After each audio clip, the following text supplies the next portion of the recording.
దేవుని మాటలు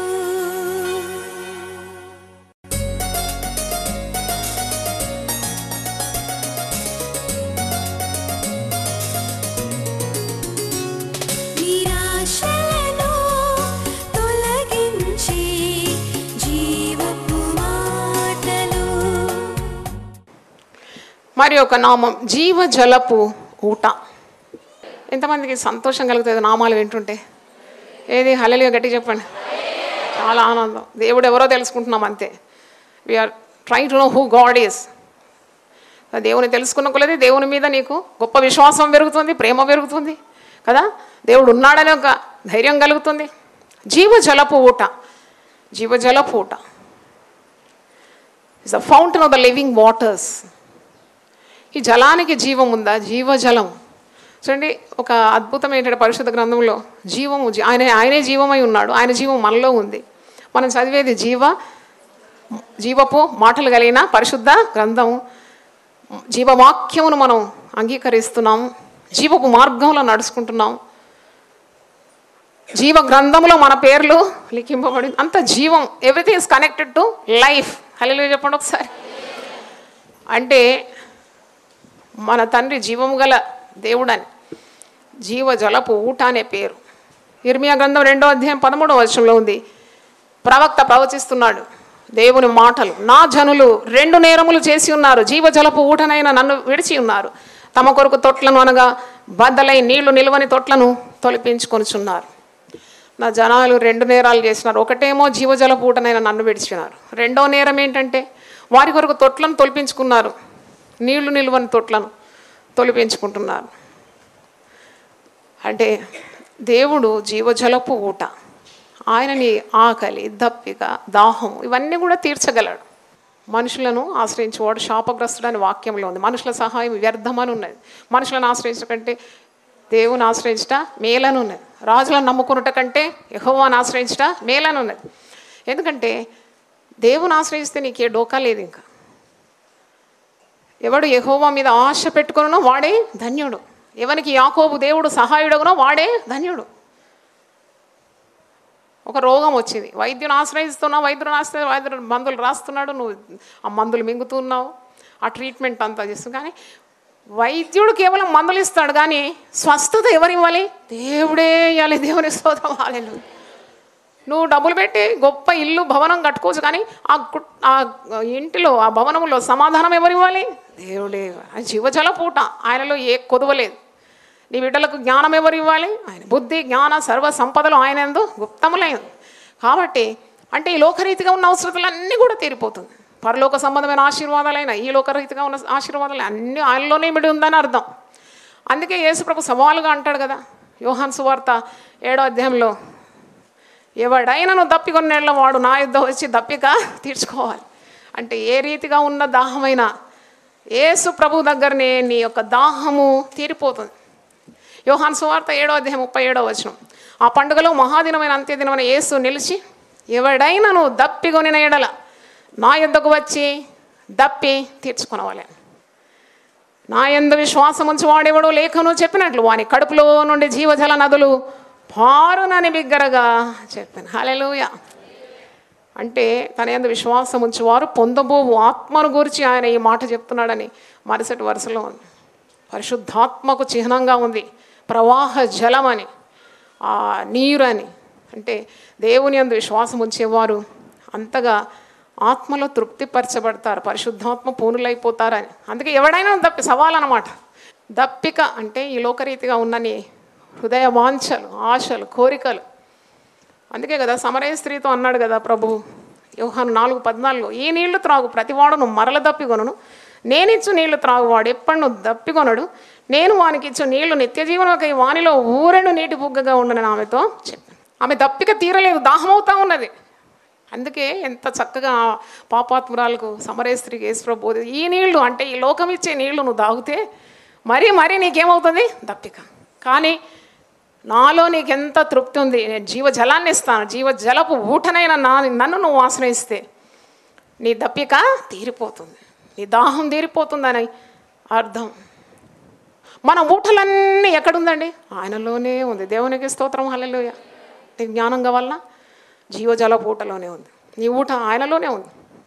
తెలివి కావాలన్నా, ఆయుస్సు కావాలన్నా, ఆరోగ్యం కావాలన్నా,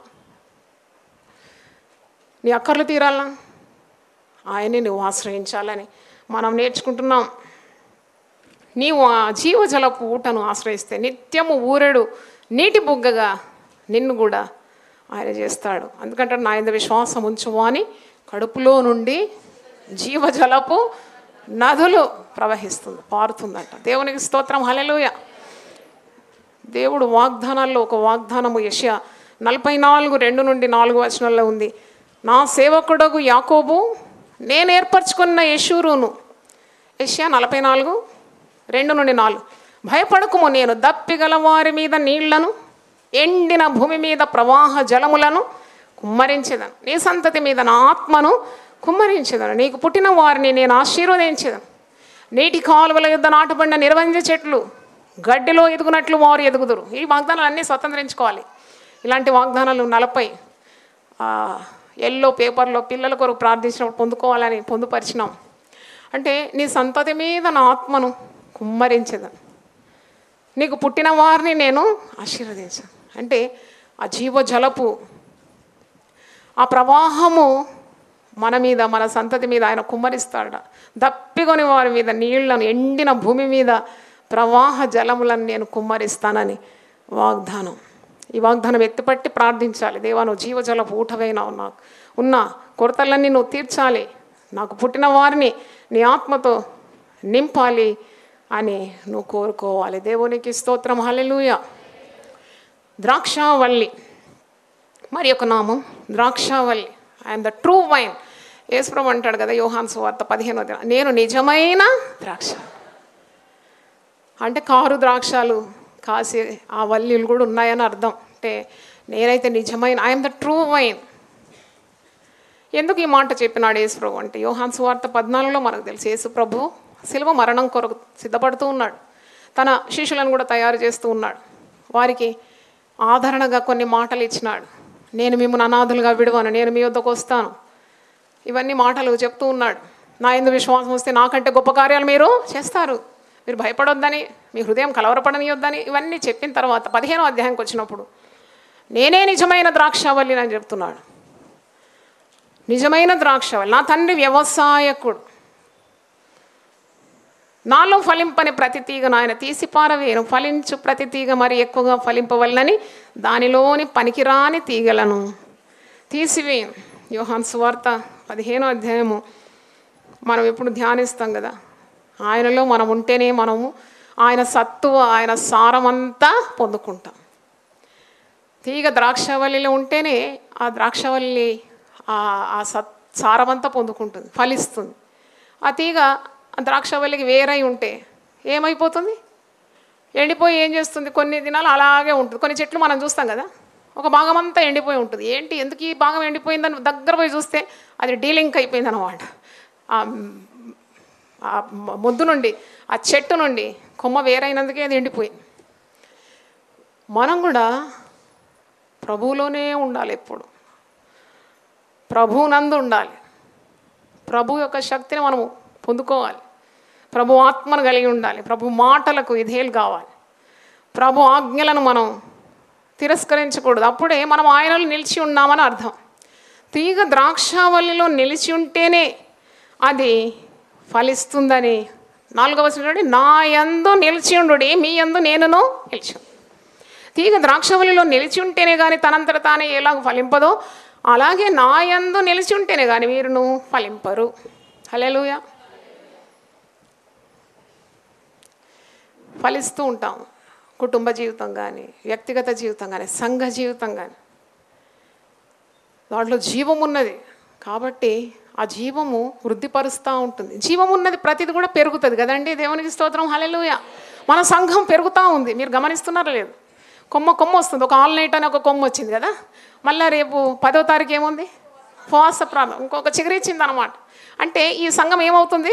పెరుగుతూ ఉంది. నామముల శీర్షికంటే ఇంకొక కొమ్మ, రెమ్మ, అంటే ఇలాగూ అభివృద్ధి పొందుతుంది. ఎందుకు?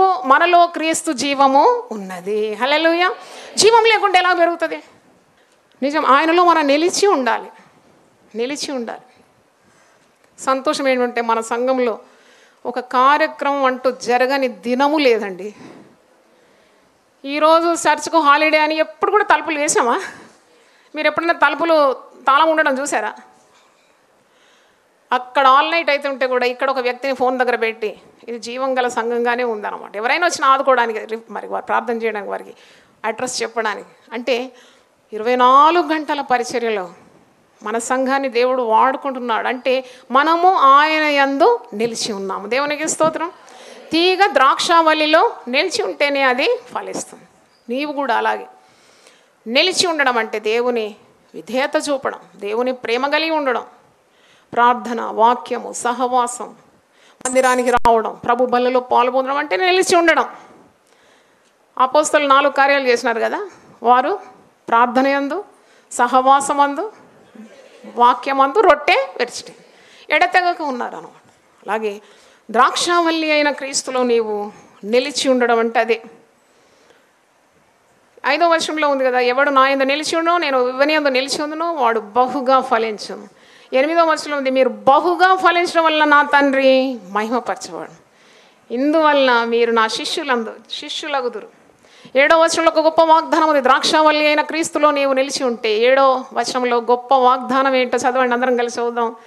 నా యందు మీరును, మీ యందు నా మాటలను నిలిచి ఉండిన ఎడల మీకు ఏది ఇష్టమో అడుగుడి, అది మీకు అనుగ్రహం. చప్పట్లు కొట్టి దేవుని స్తుతించు. హల్లెలూయా. ఆయనలో నిలిచి ఉంటే నీకు ఎందుకు ఆయన నీవు అడిగింది ఇవ్వడు? నా పేరట మీరు నన్ను ఏమడిగినా నేను దాన్ని చేస్తాను అన్నాడు కదా. ఆయనలో నువ్వు నిలిచి ఉన్నప్పుడు, తీగ ఏ విధంగా ద్రాక్షావల్లిలో నిలిచి ఉంటేనే ఫలిస్తుంది, అలాగే నువ్వు ఆయనలో నిలిచి ఉండి ఆయన మాటలు నీ యందు నిలిచి ఉన్నప్పుడు మీకేది ఇష్టమో అడుగుడి, అది నేను మీకు అనుగ్రహిస్తానన్నాడు. దేవునికి స్తోత్రం. హల్లెలూయా. ఇదే మన విశ్వాసం. యేసు ప్రభు మనకు నిజమైన ద్రాక్షావల్లిగా ఉన్నాడని మనకు అర్థమవుతుంది. ఫలించాలి, మనం ఫలించాలి. అదొక గొప్ప బాధ్యత. నువ్వు నిలిచి ఉండడం మాత్రం కాదు, నిలిచి ఉండాలి. నువ్వు ప్రభు కొరకు ఏం చేయాలి? ఫలించాలి. ఫలింపని ఏ చెట్టును కూడా మన పెరట్లో పెట్టుకోం. ఎరువు తినేస్తూ నీళ్లు తాగుతుంది కానీ, భూమి కూడా ఆక్రమించుకుంటుంది కానీ, ఒక్క కాయ లేదు, ఒక పండు లేదంటే నువ్వేం చేస్తావు? వెంటనే దానికి ఏం పెడతావు? గొడ్డలి పెడతావు, దాన్ని నరికేస్తావు, గోడ మీద బారేస్తావు, అట్టి ఎండిన వాటిని అన్నిటి పోగు చేసి నిప్పు తగిలిస్తారు. అంటే అలాగూ నరకపాత్రులు మనం కాకూడదని దేవుడు మనకిచ్చిన రక్షణ అనుభవం, ఇచ్చిన ఆశీర్వాదాలు, ఇవన్నీ కూడా ప్రభు యొక్క రాజ్య వ్యాప్తి కొరకు నువ్వేం చేయాలి? వాడాలి. దేవునికి స్తోత్రం. ప్రభు కొరకు ఫలించడం అంటే ప్రభు సువార్త చాటించడం, ప్రభు మందిరానికి కొందరు నడిపించడం, రోగులను దర్శించడం, ప్రార్థన చేయడం, వాక్యాన్ని బోధించడం, బాధలో ఉండేవారిని ఆదుకోవడం, పేద బీద వారిని సహాయం చేయడం, ఇవన్నీ కూడా ప్రభు స్వభావాలే కదా. కాబట్టి నువ్వు ఫలిస్తున్నావు, ప్రభు కొరకు ఫలిస్తున్నట్టు అని అర్థం. నువ్వు యేసు ప్రభువు నిజమైన ద్రాక్షవల్లిలో నిలిచి ఉండి ఆయన స్వభావాన్ని లోకానికి అందిస్తున్నావు. ఆయన పేరట నువ్వు పనులు చేస్తున్నావు, అది ఇతరులకు దీవెనకరంగా మారుతుంది. అంటే నువ్వు ప్రభు కొరకు ఫలిస్తున్నావు అని అర్థం. దేవునికి స్తోత్రం. హల్లెలూయా. దేవునికి ఇచ్చిన సామర్థ్యం, తలాంతులు పాతి పెట్టుకోకుండా, కప్పుకోకుండా వాటిని ఎత్తిపట్టి ప్రభు కొరకు వాడడమే ఫలించడం అని మనకు అర్థమవుతుంది. దేవునికి స్తోత్రం. హల్లెలూయా. ఆత్మహత్య తలంపులు గలవారు జీవ మార్గంలో వచ్చినారు అంటే మన సంఘము ఆయనలో నిలిచి ఉండి ప్రభు కొరకు ఏం చేస్తున్నాము? ఫలిస్తున్నాం. దేవునికి స్తోత్రం. హల్లెలూయా. ప్రతి ఒక్కరు ప్రభు కొరకు ఫలించాలి. ప్రతి ఒక్కరు. కొందరు అనుకుంటారు అమ్మగారే అన్నీ చేసుకుంటారని. కాదు, అమ్మగారు దేవుని దర్శనం పొందుకొని సేవ చేస్తున్నారు. కానీ సేవలో వచ్చిన ప్రతి దేవుని బిడ్డలు ప్రభు కొరకు ఏం కావాలి? ఫలించాలి. దేవునికి స్తోత్రం. వాక్యం ఇచ్చే వారం ఉంటే వాక్యం ఇవ్వాలి, పాట పాడే వారం అంటే పాటలు పాడాలి, ప్రార్థన విజ్ఞాపన చేసే పరిచయం అంటే అది చేయాలి, గృహాలు దర్శించాలి, హాస్పిటల్ వెళ్ళాలంటే హాస్పిటల్ దర్శించాలి, లేక కూడికలు పెట్టాలి. అంటే నువ్వు అనేక ఆత్మలను నరకము నుండి విడిపించాలి. దేవునికి స్తోత్రం. పరలోక రాజ్యాన్ని చేర్చాలి. అందుకే ప్రభు అంటాడు, నీకున్న దీపము మంచం కింద కొంచెం కింద పెట్టు, కొండ మీద ఉన్న పట్టణంలాగా ఉండాలంట, అది మరుగై ఉండదాడు. దేవునికి స్తోత్రం. యేసు ప్రభు ఉపమానాల్లో కూడా చెప్తాడు, ఫలింపని అంజూరపు చెట్టును చూసి ఏం చేసినాడు? శపించేసినాడు. అది వేర్ల మట్టుకు ఏమైందట? ఎండిపోయిందట. అంటే ఫలించకుంటే ప్రభువుకు అంత కోపం అన్నమాట. శపించేస్తాడు. ఫలించాలి, ఫలించాలి, ఫలింపని ప్రతి చెట్టు వేరున గొడ్డలి పదును చేయబడిందని మత్తయి సువార్త 3:10 ఇప్పుడే గొడ్డలి చెట్లు వేరున ఉంచబడినది కనుక మంచి ఫలము ఫలింపని ప్రతి చెట్టును నరకబడి అగ్నిలో వేయబడి. ఇప్పుడు పాటలు పాడినా కదా, కొన్ని చెట్లు ఎదుగుతాయి, బాగా ఎదుగుతాయి, ఆకులే కానీ ఒక ఫలం ఉండదు. షో అన్నమాట, అంతే. చాలా భక్తి ఉంది, పాటలు పాడుతున్నాం అనుకని ఒక ఆత్మ కూడా సువార్త చెప్పారు. అంటే కొన్నిసార్లు పిచ్చికాయలు కూడా కాయదు, గంపలు గంపలుగా చేదు కాయలు కాస్తే లాభం ఏంటి కదా. తీపి పండ్లు తిన్నప్పుడు ఎంత మనం ఆస్వాదిస్తాం, ఎంత సంతోషిస్తాం. చేదు ఏదైనా నోటికి తగిలితే వెంటనే మన ముఖం ఏమైపోతుంది, వికారం అయిపోతుంది. ఆ చేదంతా కనబడుతుంది ముఖం మీద. అంటే చేదు నీ జీవితంలో నుండి చేదు కాదు, తీపే రావాలి.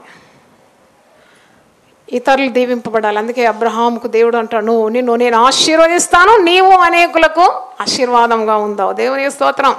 We are blessed to become a blessing to many people. కాబట్టి ద్రాక్షావల్లి యేసు ప్రభువులో నాటబడి ఉండాలి. తీగ ద్రాక్షావల్లిలో నిలిచి ఉంటేనే ఫలిస్తుంది. కాబట్టి నువ్వు ప్రభువులో ఉంటేనే బహుగా ఫలించగలవు. చప్పట్లు కొట్టి దేవుని స్తుతిద్దాం. ఆదరణకర్త, కంఫర్టర్.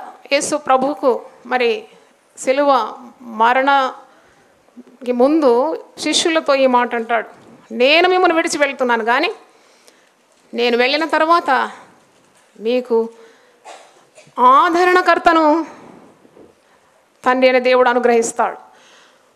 అతడు మీతో ఎల్లకాలము నివసిస్తాడు. ఆయన మీలోనే ఉంటాడు.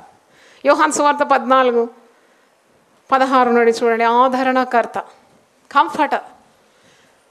నేను తండ్రిని వేడుకొందును మీ యొద్ద ఎల్లప్పుడూ ఉండుటకై ఆయన వేరొక ఆదరణకర్తను అనగా సత్య స్వరూపియగు ఆత్మను మీకు అనుగ్రహించును. లోకము ఆయనను చూడదు, ఆయనను ఎరుగదు గనుక ఆయనను పొందనేరదు. మీరు ఆయనను ఎరుగుదురు. ఆయన మీతో కూడా నివసించును, మీలో ఉండును, మిమ్మును అనాథులుగా విడవను, మీ యొద్దకు వత్తును. కొంతకాలమైన తర్వాత లోకము నన్ను మరి ఎన్నడూ చూడదు, అయితే మీరు నన్ను చూస్తున్నారు. నేను జీవించున్నాను గనుక మీరును జీవిస్తారు. హల్లెలూయా. అంటే యేసు ప్రభు 3.5 సంవత్సరాల పరిచయంలో శిష్యులు ఆయనతోనే ఉన్నారు, భోజనం చేసినారు, కలిసి నడిచినారు, కలిసి సేవ చేసినారు. యేసయ్య వెళ్ళిపోతున్నాడు అంటే ఆ మరణం గురించి విన్నప్పుడు చాలా బాధ కలిగింది వాళ్ళకు. మమ్మల్ని అనాథలుగా ఒంటరిగా వదిలిపెట్టిపోతున్నాడా, మా జీవితం మా జీవనోపాధి ఏంటి, చేపలు పట్టే ఆ వృత్తిని వదిలిపెట్టి నిన్ను మేము అనుకరించినాం, ఇప్పుడు మా భార్య పిల్లలు ఎలాగో అంటే ఇవన్నీ కలవరాలన్నమాట శిష్యుల మదిలో. యేసయ్య వెళ్ళిపోతాడు కదా, మరి మేము మా బ్రతుకులు ఎట్లా, మా భవిష్యత్తు ఎట్లా? అప్పుడే యేసు ప్రభు ఆదరణకరమైన మాటలు వారికి అనుగ్రహించినాడు. నేను వెళ్తాను కానీ మీ యొద్ద ఎల్లప్పుడూ ఉండడానికి ఆదరణకర్త అయిన పరిశుద్ధాత్మను దేవుడు మీకు అనుగ్రహిస్తాడు. దేవునికి స్తోత్రం. యేసు ప్రభు ఆత్మ, పరిశుద్ధాత్మ. అదే పరిశుద్ధాత్మ త్రిత్వం మనం తెలుసు కదా, తండ్రి, కుమార, పరిశుద్ధాత్ముడు మన మధ్యలో ఉన్నాడు, ఎల్లప్పుడూ ఉన్నాడు. సో కంఫర్టర్ అన్నమాట. నిన్ను ఆదరిస్తాడు, ఎప్పుడు ఆదరిస్తాడు. పరిశుద్ధాత్మ యొక్క మొట్టమొదటి గుర్తు ఏంటంటే ఆదరణ. ఆదరణ. దేవునికి స్తోత్రం. హల్లెలూయా. అందుకే దొంగ ప్రవచనాలు మీరు ఎప్పుడు నమ్మొద్దు. అయ్యో మీ ఇంటికి ఏదో నాశనం రాబోతున్నది, ఏదో మంచం కింద దయ్యం కూసుంది, అట్లా అంటే నమ్మొద్దు. ఎందుకంటే పరిశుద్ధాత్ముడు అలాంటి మాటలు ఎప్పుడు కూడా మాట్లాడాడండి. దేవునికి స్తోత్రం. Hallelujah. Holy Spirit always comforts. గద్దింపులు వస్తాయి వాక్యంలో. వాక్యం అందించినప్పుడు పరిశుద్ధాత్ముడు గద్దిస్తాడు. ఎందుకంటే దేవుడు తాను ప్రేమించి వారిని ఏం చేస్తాడు, గద్దిస్తాడు, శిక్షిస్తాడు, సరైన త్రోవలో నడిపిస్తాడు. కానీ లేనిపోని కబుర్లు చెప్పాడు పరిశుద్ధాత్ముడు. జాగ్రత్త, మిమ్మల్ని ఎవరు మోసపరచకుండా చూసుకోండి. ఇంటికి రాగానే సాపేసి కూర్చోబెడతారు. కూర్చోబెట్టి చెప్పండి, ఇక మా గురించి చెప్పండి, మీ గురించి అన్ని దీంట్లో ఉంది కదండి. దేవునికి స్తోత్రం. హల్లెలూయా. దీన్ని మించిన మాటలు ఎవరు చెప్తారు మీకు? ఇది చదవడానికి చేత కాదు, రెడీమేడ్ స్టఫ్ కావాలి. అంత దొంగ మాటలు, కబూర్లు, అబద్ధాలు, అవి నమ్మకూడదు. మనకు ఎప్పుడు కూడా పరిశుద్ధాత్ముడు తోడున్నాడు, ఆదరణకర్త. He's called the comforter. ఆయన నీకు దేవుని మాటలు జ్ఞాపకం చేస్తాడంట. నీ పరిస్థితికి తగిన మాట నీకు వస్తుందంటే, చూడండి, నీకు రోగం వచ్చింది, భయం కలిగింది, వెంటనే ఒక వాగ్దానం గుర్తొస్తుంది. నిన్ను స్వస్థపరచు యెహోవాను నేనే అని ఎవరు గుర్తు చేస్తున్నారండి? ఆదరణకర్త అయిన పరిశుద్ధాత్మ. చప్పట్లు కొట్టి దేవుని స్తుతిద్దాం. అయ్యో మా పరిస్థితి ఎలాగో, మా పిల్లలు ఎలాగంటే, నేను నిన్ను నిశ్చయముగా ఆశీర్వదిస్తానని ఎవరు పలుకుతున్నారండి? పరిశుద్ధ. అయ్యో నాకెవ్వరు లేని లోకంలో అంటే నిన్ను విడువను, నిన్ను బొత్తిగా నాశనము చెయ్యను ఎవరంటున్నారండి మాట? ఆదరణకర్త. ఆదరణకర్త నీకు సరిగ్గా సమయానికి చక్కని సరిపోయిన వాక్యాన్ని, వాగ్దానాన్ని గుర్తు చేస్తున్నాడని యోహాను సువార్త 14:26 చూడండి. ఆదరణకర్త అనగా తండ్రి నా నామమున పంపబో పరిశుద్ధాత్మ సమస్తమును మీకు బోధించి నేను మీతో చెప్పిన సంగతులన్నిటినీ మీకు జ్ఞాపకము చేయ. హల్లెలూయా. లేకుంటే ఎక్కడ నుండి నీకు ఆ వాక్యాలు జ్ఞాపకానికి వస్తున్నాయి? ఇంత పిడికెడంత మెదడు కదా. మీరు మేక మెదడు చూసినారు కదా, బ్రెయిన్ ఫ్రై చేసుకుంటారు కదా, ఇంత మెదడు. దాంట్లో మనది కూడా అలాగే ఉంటుంది పిడికెడంత. దాంట్లో దేవుని వాగ్దానాలు గుర్తుకు రావాలి, నిన్ను ఆదరించాలి, నీకు నెమ్మది ధైర్యం కావాలి అని అంటే కేవలం అది ఎవరి కార్యం అండి? పరిశుద్ధాత్మ కార్యం. పరిశుద్ధాత్మ పేరేంటి? ఆదరణకర్త. దేవుని స్తోత్రం. హల్లెలూయా. పరిశుద్ధాత్ముడు నీకు సమస్తము జ్ఞాపకం చేస్తున్నాడు. ఆదరణకర్త నేను సరైన మార్గంలో నడిపిస్తాడు. సత్యస్వరూపియగు ఆత్మ పరిశుద్ధాత్ముడు సర్వసత్యంలోకి నడిపిస్తాడు, నీకు బోధిస్తాడు.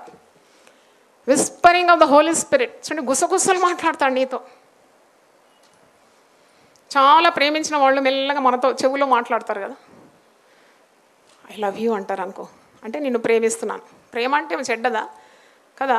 ఒకవేళ ఒక తండ్రి ఒక పాపతో అనొచ్చు కదా, తన బిడ్డతో అంటాడు. లేక తల్లి తన కుమారునితో, భార్య లేక భర్తతో ఆ మెల్లగా ప్రేమ కలిగిన మాటలు మాట్లాడిన రీతిగా పరిశుద్ధాత్ముడు నీకు చెవుల్లో గుసగుసలాడుతుంటాడు అన్నమాట. నీకు ఆరోగ్యం నేను ఇస్తాను, నీ పిల్లలను నేను ఆశీర్వదిస్తాను, నీ భర్తకు మారు మనసు నేను ఇస్తాను, నీకు వ్యాపారంలో లాభము ఇస్తాను, నువ్వెన్నడూ పడిపోవు, చెడిపోవు అని ఈ మాటలన్నీ ఆదరణకర్త అయిన పరిశుద్ధాత్ముడు నీకు బోధిస్తూ నీకు దేవుని యేసు ప్రభు చెప్పిన మాటలన్నీ ఏం చేస్తున్నాడట? జ్ఞాపకము చేస్తున్నాడు. చప్పట్లు కొట్టి దేవుని స్తుతిద్దాం. అందుకే పరిశుద్ధాత్మ ఎల్లకాలం మనతో ఉంటుంది. యేసు ప్రభు శారీరకంగా మన మధ్యలో లేడు. యేసు ప్రభు శరీరధారిగా ఉన్నప్పుడు ఆ యెరూషలేము ఆ పరిసర ప్రాంతాల్లో ఉండే వ్యక్తులే యేసు ప్రభుని చూసినారు. కానీ ఆయన ఆత్మరూపిగా ఇప్పుడు సర్వవ్యాపిగా భూలోకమంతటా సంచరిస్తున్నాడు పరిశుద్ధాత్మ రూపంలో. దేవునికి స్తోత్రం. హల్లెలూయా. ఆ పరిశుద్ధాత్ముడు సదాకాలం మనతో తోడుగా ఉన్నాడు. హల్లెలూయా. కనుక మనకు గొప్ప ఆదరణ. మనము అనాథులము కాము. అందుకే ప్రభు మిమ్మల్ని అనాథులుగా నేను విడవను, పరిశుద్ధాత్మను ఆదరణకర్తను మీకు అనుగ్రహిస్తున్నానని. ఎంతమంది భయభీతుల్లో ఉన్నారు. వాళ్ళకి భయం అవసరమే లేదు కదా. నువ్వు పరిశుద్ధాత్మ శక్తితో నింపబడితే నీకు ఎవరి మాటలు అవసరం లేదు, ఎవరి సోద చెప్పుడు అవసరమే లేదు.